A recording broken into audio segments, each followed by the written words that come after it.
नमस्कार विद्यार्थी मित्रांनो, ओएसिस करिअर पॉईंटच्या यूट्यूब चॅनलमध्ये आपलं स्वागत आहे। या व्हिडिओमध्ये आपण पाहणार आहोत महाराष्ट्र शिक्षक पात्रता परीक्षा, ज्याला आपण महा टी एक्झाम असं म्हणतो।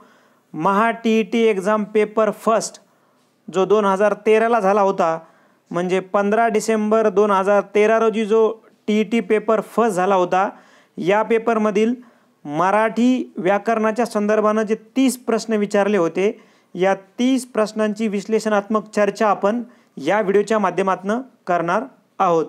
आपण जर टी पेपर फर्स्टचा संदर्भ जर घेतला तर मराठी व्याकरण तुम्हाला 30 गुणांसाठी विचारलं जातं। त्यामध्ये 30 प्रश्न म्हणजे एका प्रश्नासाठी 1 गुण असतो। आणि प्रश्नपत्रिकेचं जर आपण स्वरूप बघितलं तर प्रश्न क्रमांक 31 ते प्रश्न क्रमांक 60 या दरम्यान मराठी व्याकरणावर आधारित तुम्हाला प्रश्न विचारलेले असतात।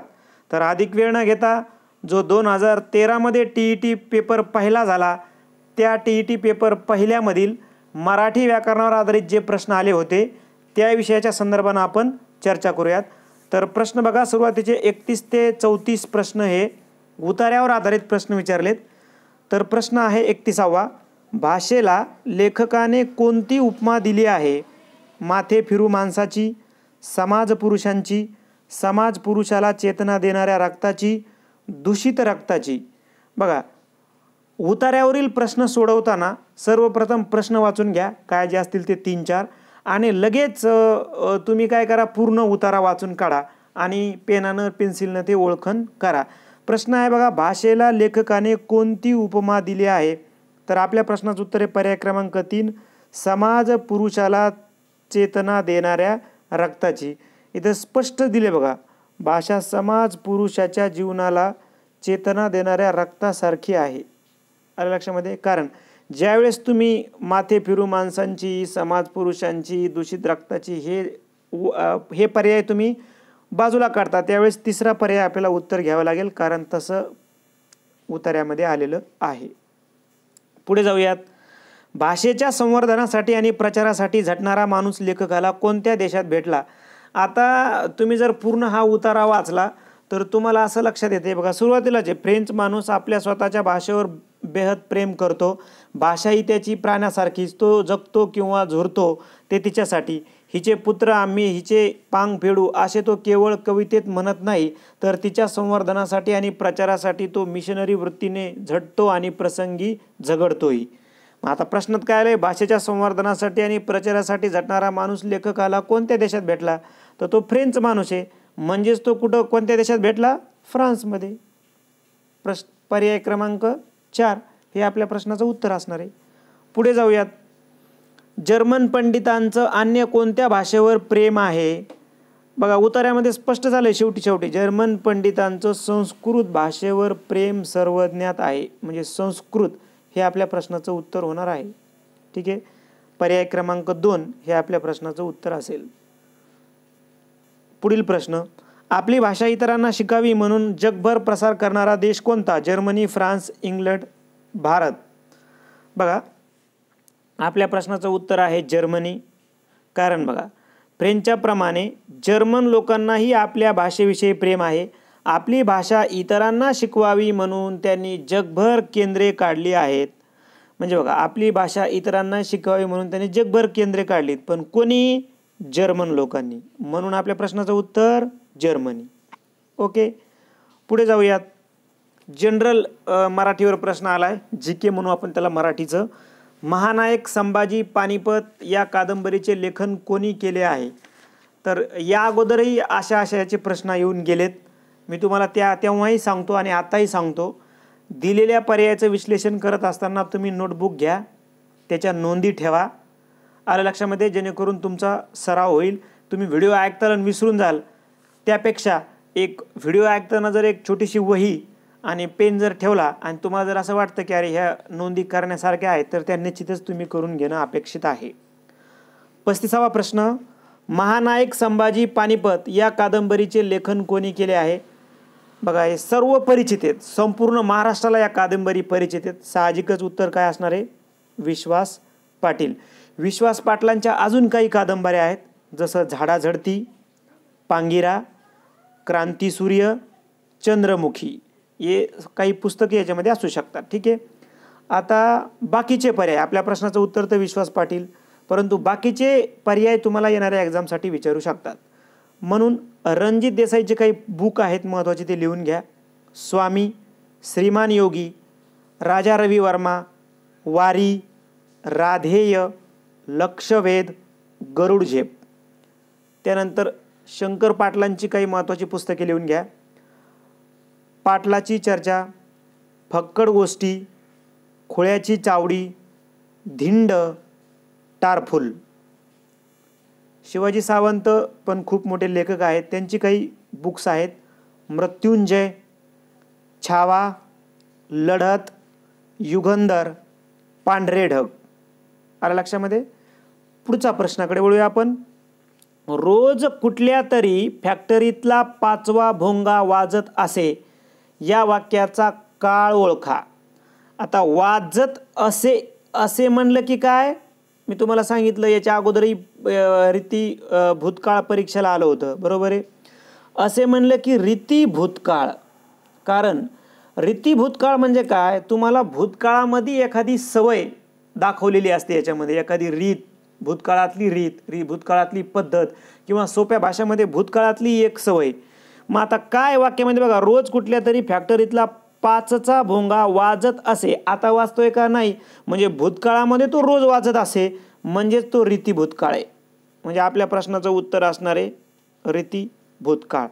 आता जर तुम्हाला रीती वर्तमान काळ, रीती भविष्यकाळ आणि अपूर्ण भूतकाळात हे वाक्य आपण करण्याचा प्रयत्न केला तर कसं होईल बघा. रीती वर्तमान काळामध्ये हे वाक्य करायचं आपल्याला, तर आपल्याला माहिती आहे की रीतीवन असतो. रीती वर्तमान काळामध्ये काय असतो, शेवटी क्रियापद असतो. म्हणजे काय, रोज कुठल्या तरी फॅक्टरीतला 5चा भोंगा वाजत असतो, हे झालं रीती वर्तमान काळाचं वाक्य. हेच जर आपल्याला रीती भविष्य काळामध्ये करायचं, तर रोज कुठल्या तरी फॅक्टरीतला भोंगा वाजत जाईन किंवा वाजत जाईल, वाजत जाईन हे होईल रीती भविष्यकाळ.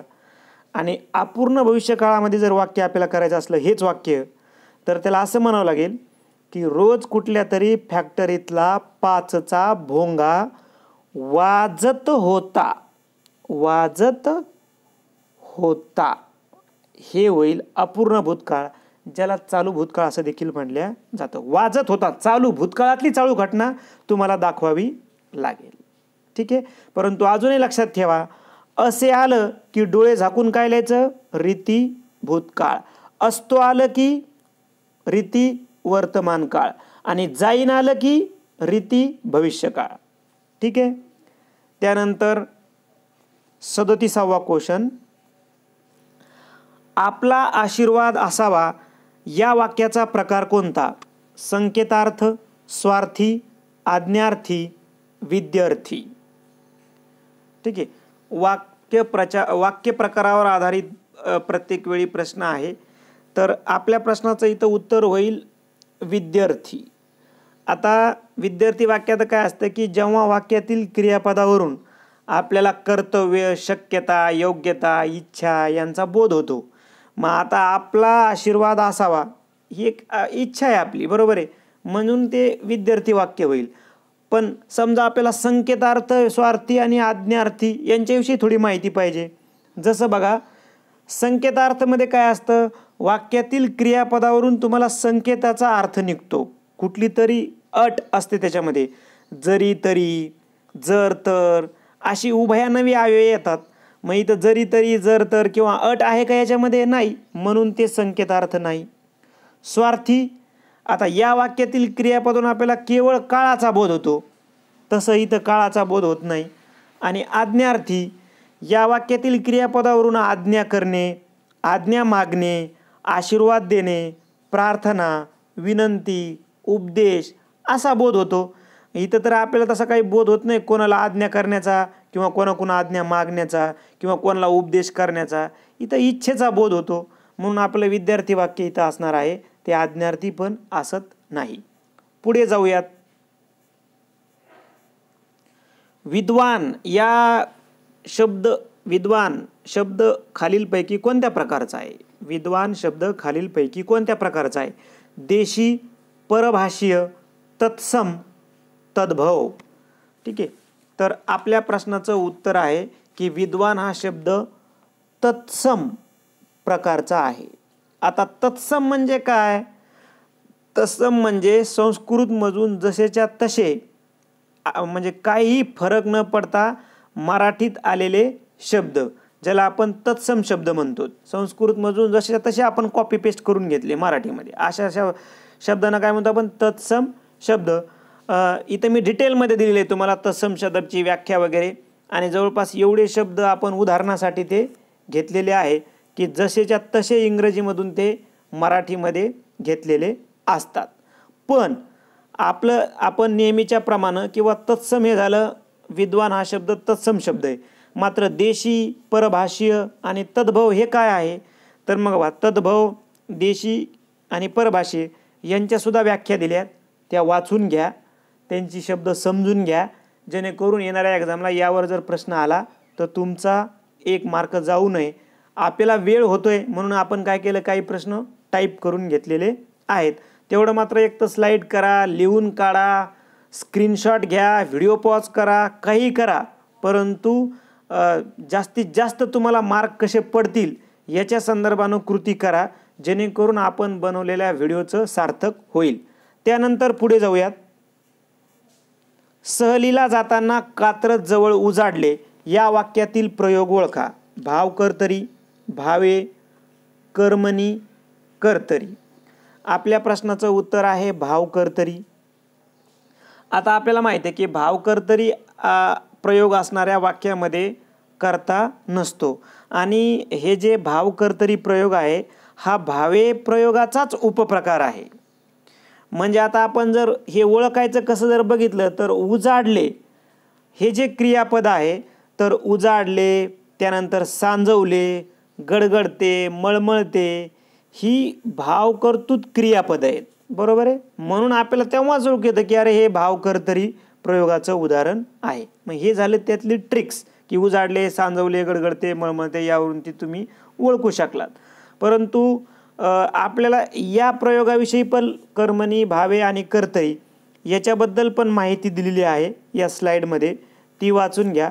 सर्वप्रथम तर तुम्ही भावे प्रयोग वाचून घ्या, मग तुम्हाला कळून जाईल की अकर्तृक भावे किंवा भाव कर्तरी काय आहे, आणि मग तुम्ही या उदाहरणाकडे जा, जेणेकरून ते तुम्हाला समजून जाईल.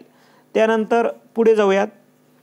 म, स, ज, स, त, त, घ हे कोणत्या वृत्ताचे गण आहेत? ठीक आहे. तर आपल्या प्रश्नाचं उत्तर आहे ते शार्दूल विक्रीडित या वृत्ताचे गण आहेत.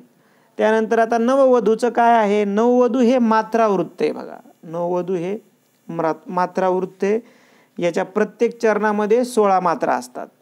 मात्र भुजंगप्रयात, शार्दूल विक्रीडित आणि इंद्र वज्रा ही जी आहेत ही अक्षर गणवृत्त आहेत. मग आता भुजंग प्रयातचे जर आपण गण पाहिले तर य य य य लक्षामध्ये ही त्याची गण होतील, आणि इंद्र वज्रा याची जर आपण गण पाहिले तर त त ज ग ग लक्षामध्ये त त ज ग ग, आणि भुजंग प्रयातचं य य य य. ठीक आहे. बघा, पर्याय तुम्हाला समजत जरी नसेल तर एवढं समजायला काही हरकत नाही किंवा हे याचं गण आहे. लक्षात, आपल्याला काय मराठीचा तज्ज्ञ व्हायचं नाही, आपल्याला काय करायचं आहे, मार्क्स परीक्षेत पाडवायचे आहेत. पुढे जाऊयात. पुढीलपैकी संधी विग्रहाच्या नियमानुसार गटात न बसणारा शब्द कोणता? बघा, परीक्षेला एवढाच प्रश्न आला या, फक्त तुमच्या माहितीसाठी म्हणजे डिटेलमध्ये देण्याचा प्रयत्न आहे, कारण संधीबद्दल खूप सारे मुलांचं कन्फ्युजन असतं. म्हणून आपण काय केलं आहे, 4ही पर्यायाची डिटेलमध्ये माहिती इथं टाईप करून टाकलेली आहे. प्रश्न तुम्हाला एवढाच येईल, पुढीलपैकी संधी विग्रहाच्या नियमानुसार गटात न बसणारा शब्द कोणता? दुष्काळ, दुर्जन, निष्कारण आणि निष्फळ. की कोणता नियम आहे किंवा नियमानुसार कोणता गटात नाही बसला किंवा त्याला बाजूला का काढले, तर आपल्याला तो कळला पाहिजे की तो शब्द आहे दुर्जन. दुर्जन शब्द नियमाच्या बाहेर गेलेला आहे. आता तो का गेलेला आहे ते पण आपल्याला इथं समजलं पाहिजे. तुम्ही जर बघितलं तर दुष्काळ, त्यानंतर निष्कारण आणि निष्फळ याच्यामध्ये जर तुम्ही हे पोट शब्द आणि होणारा बदल बघितला तर इथे बघा काय होते बघा, हे विसर्गाचा श होऊन संधी होतं. हे बघा इथं विसर्गाचा श होऊन संधी होतो आणि विसर्गाचा श होऊन संधी होतं, मात्र इथं विसर्गाचा र होतो. याच्यामुळं आपण काय केलं, दुर्जनला बाहेर काढलेलं आहे. पहिले तर तुम्ही व्हिडिओ पॉज करा, हे समजून घ्या. आपण प्रत्येकाला बघा पोट शब्द दिला आहे, होणारा बदल कसा बदल होतो, पोट शब्द कोणते डिटेलमध्ये दिलेला आहे. फक्त वेळ वाचावी म्हणून हा आपल्याला म्हणजे आपण हा प्रयत्न केलेला आहे. ठीक आहे. त्यानंतर पुढील प्रश्न, नागनाथ कोत्तापल्ले यांच्या पुढीलपैकी कोणत्या साहित्य कृतीला राज्य शासनाचा पुरस्कार प्राप्त झाला आहे? मूड्स, अरे हे मूड्स असं आहे, हे मूड्स असं आहे. ठीक आहे, थोडं टाईप करण्यामध्ये मूड्स. ठीक आहे. राजधानी, गांधारीचे डोळे आणि ज्योती पर्व. तर आपल्या प्रश्नाचं उत्तर आहे मूड्स, जो नागनाथ कोत्तापल्ले यांनी 1976 मध्ये म्हणजे सुरुवातच लेखनाची कोत्तापल्ले यांनी या कविता संग्रहापासून केली होती आणि हा कविता संग्रह आहे ज्याला राज्य शासनाचा पुरस्कार मिळालेला आहे. पुढे मग राजधानी हा त्यांचा कथासंग्रह आहे. ठीक आहे, विचारलं एक्झामला तर राजधानी हा त्यांचा कथासंग्रह आहे.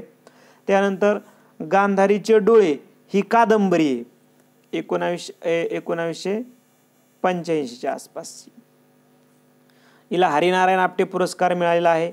आणि ज्योती पर्व यांना केशव विचारे पुरस्कार पारितोषिक मिळाले 2002 मध्ये. पण एवढं डिटेलमध्ये तुम्हाला येणार नाही, मात्र थोडं माहितीच आहे की राजधानी कथासंग्रह, गांधारीचे डोळे कादंबरी आहे आणि ज्योती पर्व हे महात्मा फुलेंच्या जीवनावर आधारित एक चरित्रात्मक ग्रंथ आहे.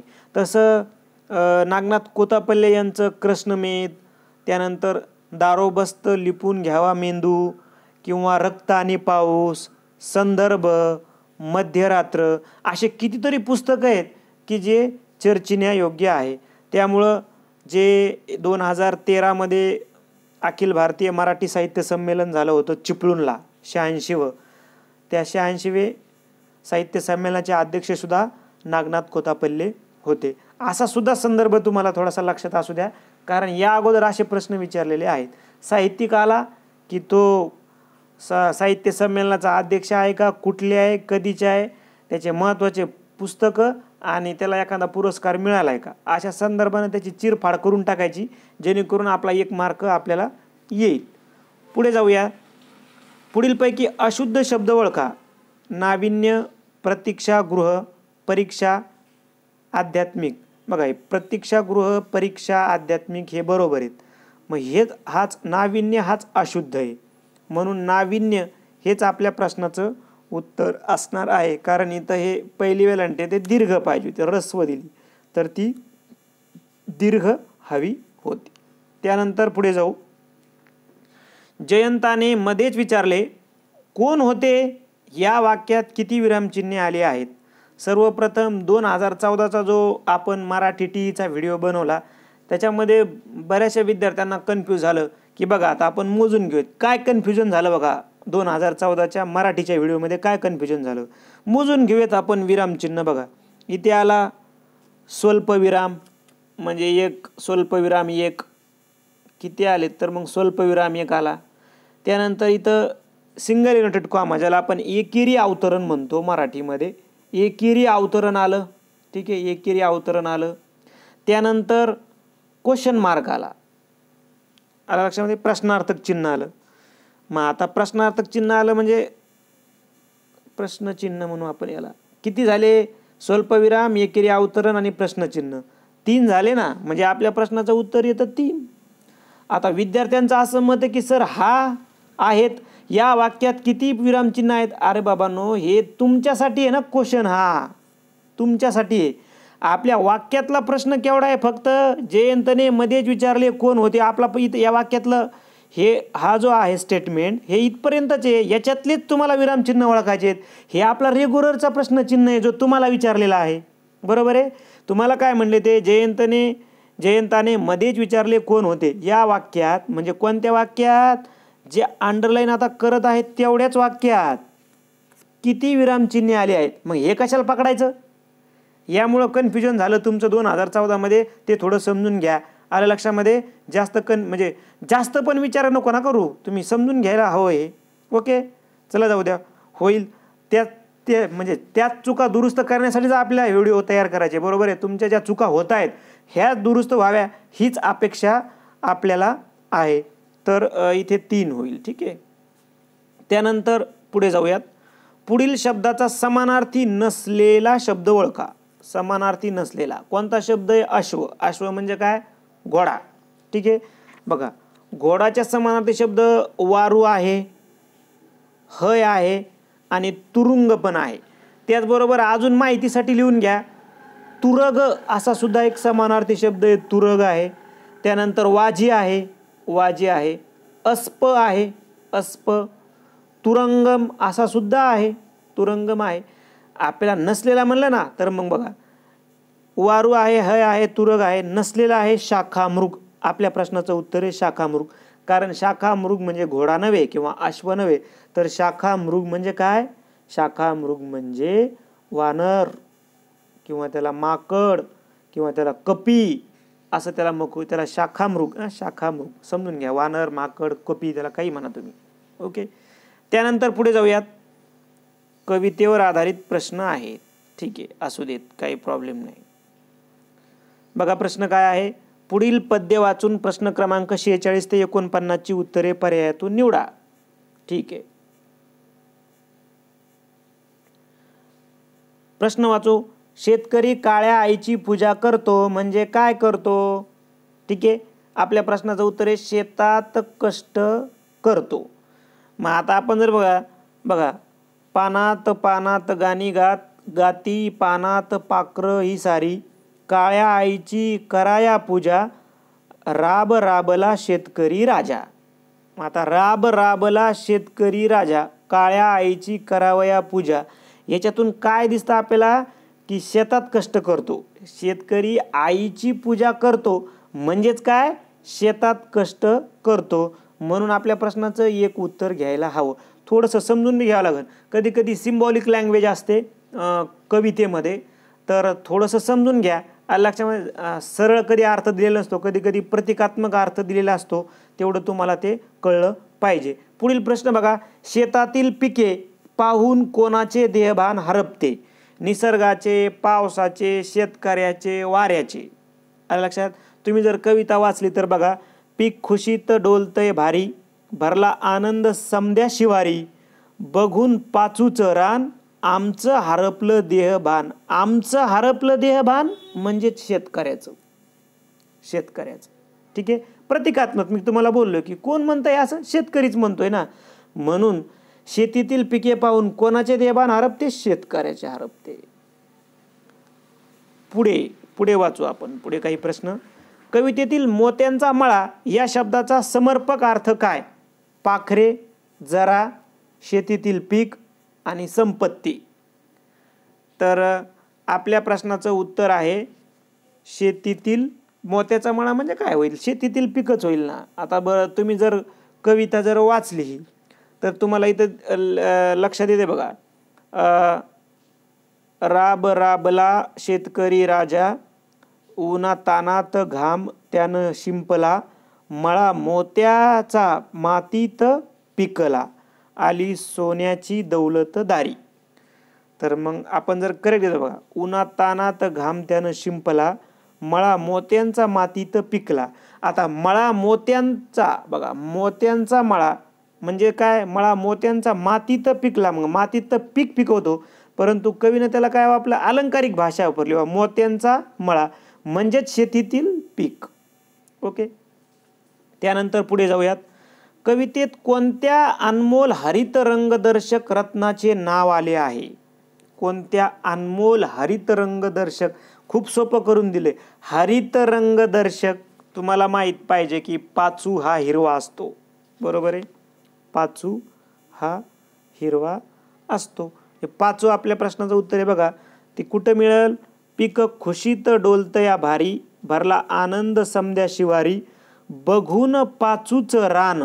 हे बघा, बघून हे काय? पाचू आला जो हिरवा असतो, एक रत्न. जे काही पंचरत्न आहेत त्याच्यापैकी ते माणिक, मोती, पाचू असे जे पंचरत्न, त्यापैकी पाचू काय असतो? हिरव्या रंगाचा असतो, ठीक आहे. मला वाटतं तुम्हाला थोडंसं हे समजलेलं असेल. पुढे जाऊयात आपण, जे व्याकरणावर आधारित प्रश्न विचारलेत. जहाल या शब्दाचा योग्य विरुद्धार्थी शब्द कोणता? डोळे झाकून सर्वांना माहिती आहे, जहाल विरुद्ध मवाळ इतिहासामुळं जहालवादी मवाळवादी. त्याच्यामुळं हा प्रश्नामध्ये काही जास्त चर्चा करण्यासारखं विशेष असं नाही. कारण बाकीचे जर तुम्ही पर्याय बघितले, आता हे उग्रच्या विरुद्ध होईल शांत, गोड तर मग तिखट, चला जाऊ दे, काय चव आता लाल काय रंगाला काही विरुद्धार्थी नसतात, ठीक आहे. त्यानंतर पुढील मन पूर्ण करा. पदरी पडले झोंड आणि रिकामी जागा. हसून केले गोड, रडून केले खोंड, हसत झेलली धोंड, मारून केले गोड. आता पदरी पडले झोंड, आता हे झोंड म्हणजे काय आहे? झोंड म्हणजे निलाजरा, आरेराव, पुंड, दांडगा अशा आशयाचा. आता एकदा का अशा पदरात पडलं तुमच्या, हे पदरी पडलं झोंड, मग काय लागतं आपल्याला? हसून केले गोड, हसून केले गोड. आता पदरात पडलंय तर ते झेलावंच लागते आपल्याला, म्हणून हसून केले गोड असं ते क्लिअर होईल. पुढील प्रश्न. ज्या सामासिक शब्दात दोन्ही पदे महत्वाचे नसून त्यातून तिसऱ्याच पदाचा बोध होतो असा समास कोणता? हे पाठच करून टाका बघा, प्रत्येक वेळी एक्झामला विचारलंय ना. पहिले पद कोणते प्रमुख कोणत्या समासात महत्वाचं आहे, दुसरे पद कोणत्या समासात महत्वाचं आहे, दोन्ही प्रमुख पदे कोणत्या समासाची आहेत आणि दोन्ही पदे कोणत्यात महत्वाची नाही. हे बघा, ही स्लाईड तुम्ही पाठ करून टाका आणि 1 मार्क घेऊन टाका. आपल्या प्रश्नाचं उत्तर दोन्ही पदे महत्वाची नसून तिसऱ्याच पदाचा बोध होतो. असं कोणत्या समासामध्ये होतंय? तर असं होतंय बहुव्रीही समासामध्ये. पर्याय क्रमांक 2 हे आपल्या प्रश्नाचं उत्तर आहे. बघा, दोन्ही पदे महत्वाची नाहीत. नीळकंठ, निळा आहे कंठ ज्याचा तो, बघा निळा आहे कंठ ज्याचा तो, काय आपला तिसरंच पद महत्वाचं आहे, ते म्हणजे त्याला मग काय म्हणतात? महादेव. ठीक आहे.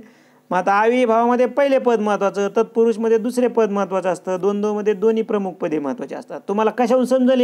हे उदाहरणावरून समजेल ना. लक्षामध्ये तुम्हाला हे उदाहरणावरून समजेल. ठीक आहे. त्यानंतर पुढे जाऊयात. पुढीलपैकी भाववाचक नसलेले नाम शोधा. भाववाचक नसलेले नाम. भव्यता आहे, कारण भव्य प्लस ता, ता प्रत्यय.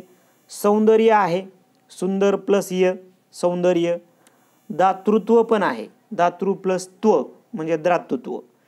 परंतु याला स्वतंत्रला काय पाहिजे होतं? स्वतंत्रता असं पाहिजे होतं. हे स्वतंत्रता मग झालं असतं भाववाचक नाम. म्हणून हे भाववाचक नाम नाही. पहिले 3 आहेत आणि चौथं नाही. ठीक आहे.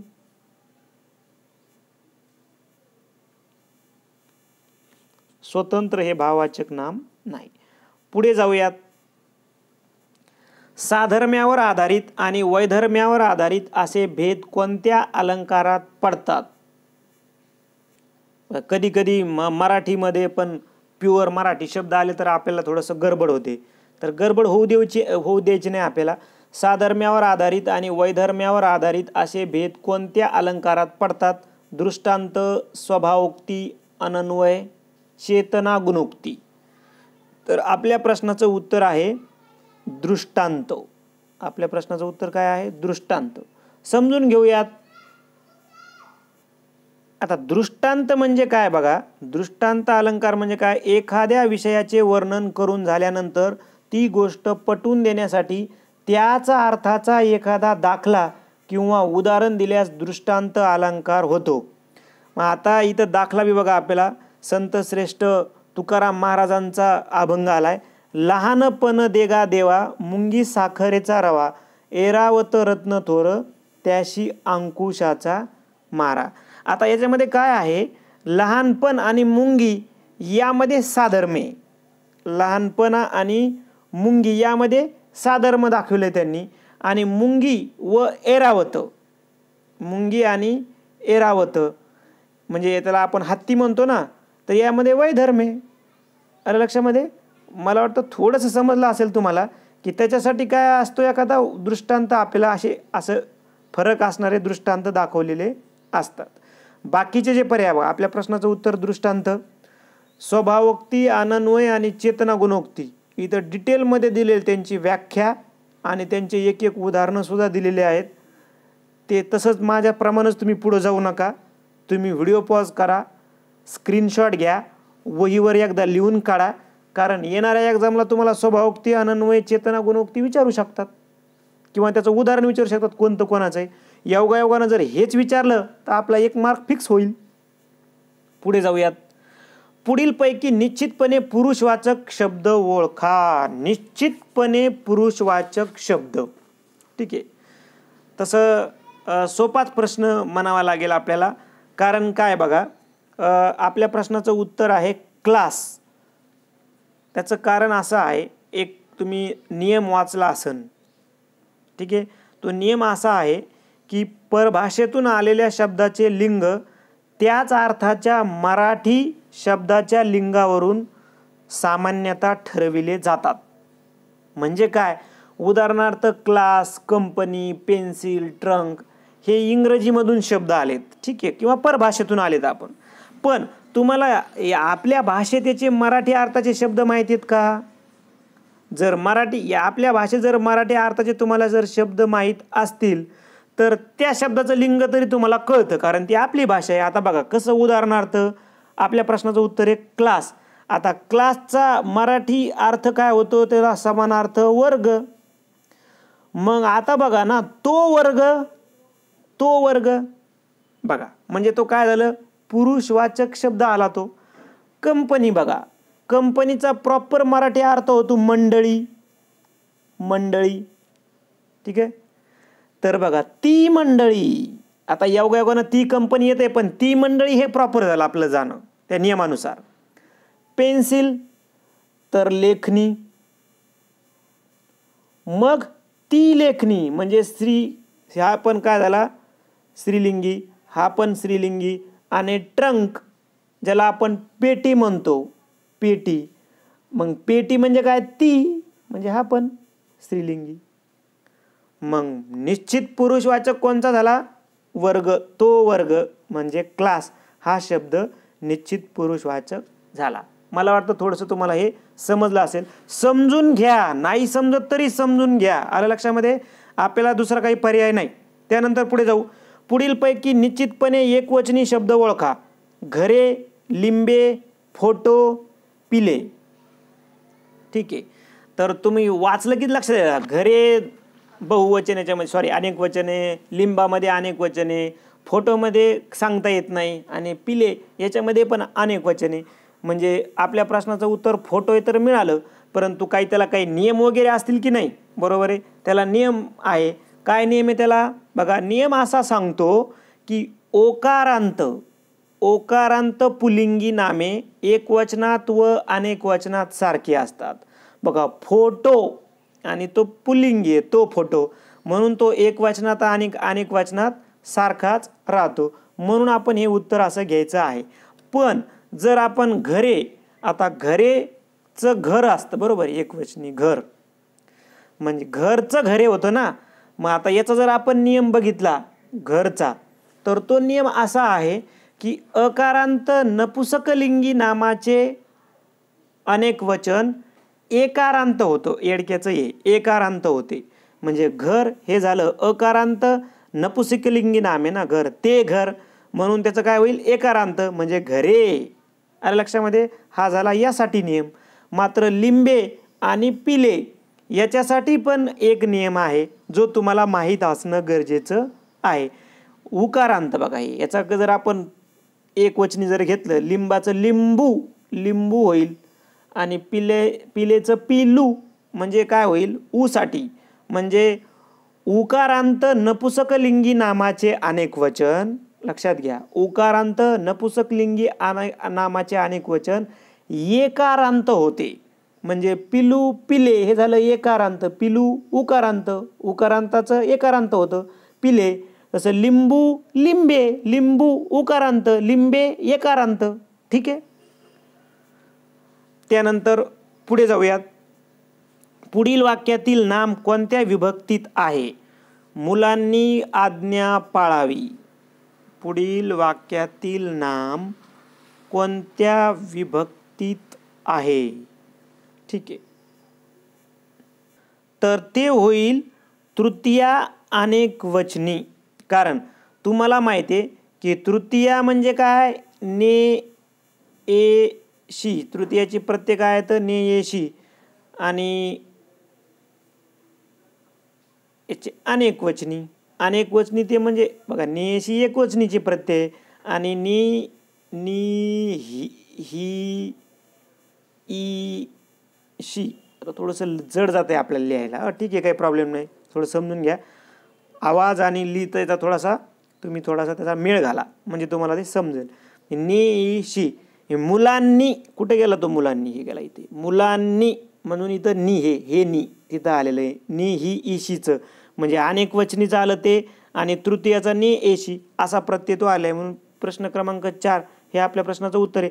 कारण द्वितीया आणि अनेक वचनी याचं जायचं ना पहिला, द्वितीयाचं काय आहे सलाते, आणि अनेक वचनी त्याचं काय होईल म्हणजे एक वचनीचं सलाते आणि अनेक वचनीचं काय होईल सलानाते. मग इथं नी कुठं यायला, मुलांनी नी पाहिजे ना, आलंच नाही. चतुर्थी अनेक वचनीचं काय होईल सलाते सलानाते, एकच याचं पण. आणि षष्टी अनेक वचनीचं काय होईल बघा, षष्टीचं काय चाचीचे अनेक वचनीमध्ये पण चाचीचे. मग इथं नी पाहिजे ना, मग हे तृतीया अनेक वचनी हे पर्याय क्रमांक 4च बरोबर येते बघा. ठीक आहे, पुढे जाऊया. नोकरीसाठी केलेला अर्ज हा कोणत्या पत्र लेखनाचा प्रकार आहे. तक्रार अर्ज, हे तक्रार तर नसतोच नोकरीसाठी केलेल्या अर्जात, मागणी पण नसते, कौटुंबिक पत्र पण नसतं, व्यावसायिक पत्र म्हणू आपण, बरोबर आहे, व्यावसायिक पत्र आहे. हा सोपा झाला एकदम, याच्यामध्ये जास्त चर्चा करण्याची गरज नाही. पुढील प्रश्न, पुढीलपैकी कठोर व्यंजन कोणते. च, ग, ड, द. पुढीलपैकी कठोर च हे काय आहे कठोर व्यंजन आहेत. इथे तुम्हाला कठोर व्यंजने दिलीत सगळी, आणि ग, ड आणि द. ग हे बघा, ड आणि द ही काय आहेत, ही मृदू व्यंजन आहेत, हे बाकीची पण माहिती दिलेली आहे जी तुम्ही वाचून घ्या, समजून घ्या, अनुनासिक समजून घ्या, कोणत्या वर्गात कोणता वर्ण होतं हे पण समजून घ्या, जे तुम्हाला येणाऱ्या एक्झामसाठी उपयुक्त ठरेल. आणि शेवटचा प्रश्न, पुढील वाक्यात किती नामामध्ये सामान्य रूपामुळे बदल झाला आहे. शिक्षकांनी मुलांना शाबासकी दिली. पण कोणतं वाक्य, शिक्षकांनी मुलांना शाबासकी दिली. किती नामामध्ये सामान्य रूपामध्ये बदल झालेला आहे. म्हणजे तुम्हाला सामान्य रूपावर प्रश्न आहे, गोंधळून जाऊ नका, प्रश्न समजून घ्या. सामान्य रूप म्हणजे काय होतं, विभक्ती प्रत्यय लागताना नामाच्या मूळ रूपात झालेला बदल म्हणजे सामान्य रूप होय. मग जर आपण लक्षपूर्वक वाचलं आपण, तर शिक्षकांनी आणि मुलांना इथे काहीतरी प्रॉब्लेम झाला आहे. म्हणजे इथे काय झालं आहे बघा, मूळ शब्द काय आहे शिक्षके, मूळ शब्द शिक्षक, त्याला नी हा लागला प्रत्यय आणि त्याचं सामान्य रूप आहे शिक्षका उरानुस्वार. आलं लक्षामध्ये. त्यानंतर म्हणजे एक शब्द मिळाला तुम्हाला सामान्य रूपाचा शिक्षका. आणि इथं काय मुलांना, तर इथं मूळ शब्द आहे मूळ शब्द आहे मूल, त्याला प्रत्यय लागला ना मुलांना, आणि म्हणजे जो सामान्य रूप आहे तो आहे मुला. सामान्य रूप काय आहे मुला. म्हणजे शिक्षका आणि मुला हे काय आहेत सामान्य रूप आहेत. आता प्रश्न वाचा, पुढील वाक्यात किती नामामध्ये सामान्य रूपामुळे बदल झाला आहे. तर 2 नामामध्ये शिक्षकांनी आणि मुलांनी याच्यामध्ये बदल झालेला आहे. एवढा खटाटोप होता यासाठी. ठीक आहे. प्रश्न क्रमांक 60 याचं उत्तर पर्याय क्रमांक 2.